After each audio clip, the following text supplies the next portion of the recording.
ക്രിസ്തുമസിനോടനുബന്ധിച്ച് OTT പ്ലാറ്റ്ഫോമിലൂടെ release ചെയ്യുന്ന മലയാള ചലച്ചിത്രങ്ങൾ ഇപ്രകാരമാണ്. ബേസിൽ ജോസഫും ജഗദീഷ് മഞ്ജു പിള്ള എന്നിവർ അഭിനയിച്ച ഫാലിമി എന്ന ചലച്ചിത്രം 18 ഡിസംബറിൽ ഡിസ്നി ഹോട്ട്സ്റ്റാറിലൂടെ റിലീസ് ചെയ്യുന്നു. റോഷൻ മാത്യുവും ഷൈൻ ടോം ചാക്കോയും ഒന്നിച്ചെത്തിയ മഹാറാണി എന്ന ചലച്ചിത്രം OTTയിലൂടെ വാരാന്ത്യത്തിൽ റിലീസിനൊരുങ്ങുന്നതായാണ് അറിയാൻ കഴിയുന്നത്. ഷൈൻ ടോം ചാക്കോ, അഹാന കൃഷ്ണ എന്നിവരെത്തി കൂടി ഒരുമിച്ച് അഭിനയിച്ച അടി എന്ന ചലച്ചിത്രം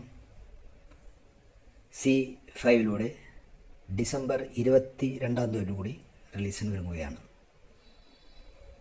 അടുത്തതായൊരു വെബ് സീരീസാണ്. നിഖില വിമൽ, സണ്ണി വെയിൻ, അജു വർഗീസ്, വിജയരാഘവൻ, അശോകൻ എന്നിവർ അഭിനയിച്ച പേരില്ലൂർ പ്രീമിയർ ലീഗ് എന്ന വെബ് സീരീസ് ഡിസ്നി ഹോട്ട്സ്റ്റാറിലൂടെ ജനുവരി 5 റിലീസിനൊരുങ്ങുകയാണ്.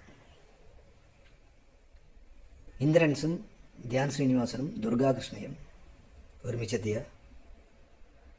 ഉടൽ എന്ന ചലച്ചിത്രം 29 ഡിസംബർ ആമസോൺ പ്രൈമിലൂടെ റിലീസ് ചെയ്യപ്പെടുന്നു.